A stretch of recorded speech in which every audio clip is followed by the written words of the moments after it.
Même la pièce la plus forte du jeu, la dame, ne peut pas mater le roi adverse seul. Il vous arrivera souvent de vous retrouver en fin de partie avec votre dame et votre roi face au roi adverse et vous aurez besoin de savoir comment vous y prendre pour mater.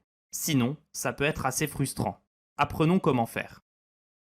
Dans cette position, nous pouvons utiliser la coordination du roi et de la dame pour faire mat en un seul coup. Remarquez que le roi et la dame contrôlent la case G7, juste à côté du roi noir. La dame peut aller sur cette case, mettant le roi adverse en échec. Comme la dame est protégée par le roi blanc en F6, cet échec est mat. Faire échec et mat quand le roi est dans le coin, c'est facile. Mais comment le forcer à y aller? C'est ce que nous allons voir. Dans cette position, le roi noir est sur une case centrale en D5. Pour le mater, il va falloir le pousser sur un bord de l'échiquier.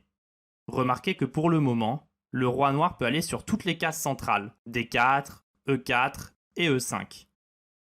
Notre premier objectif va être de le repousser. Dame E3. Prend le contrôle des cases centrales. Le roi est obligé de partir. Roi D6. Maintenant, on va empêcher au roi de revenir au centre. Dame E4. Remarquez que la dame empêche au roi de revenir et le pousse tout doucement vers le bord. Remarquez aussi que la dame se déplace en cavalier par rapport au roi noir. On va voir que la dame va continuer à repousser le roi dans le coin en gardant cette distance cavalier par rapport au roi. Les noirs jouent roi C5 pour rester proche du centre et les blancs répondent par dame D3.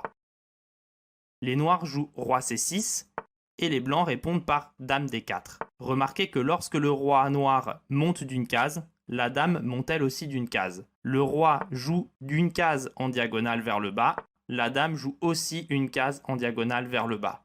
Le roi remonte d'une case et la dame remonte elle aussi d'une case. Remarquez que l'on se déplace toujours en cavalier par rapport au roi noir. Après roi A7, le roi joue d'une case en diagonale vers le haut, les blancs répondent par dame B5, jouant aussi d'une case en diagonale vers le haut. Maintenant, nous allons voir un moment très important de cette leçon. Après roi A8, doit-on continuer à suivre le roi en jouant le coup dame B6? Non, après le coup dame B6, le roi noir n'a plus aucune case pour se déplacer. Vous rappelez-vous comment cela s'appelle? C'est un pat, et c'est donc un match nul.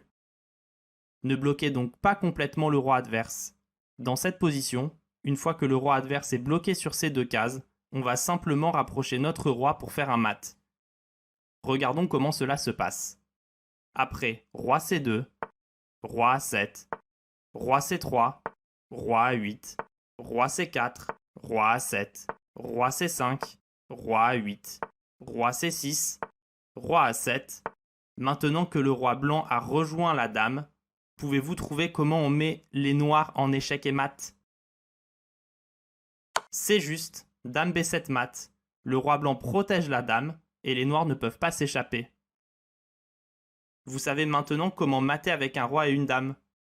Entraînez-vous à répéter cet exercice.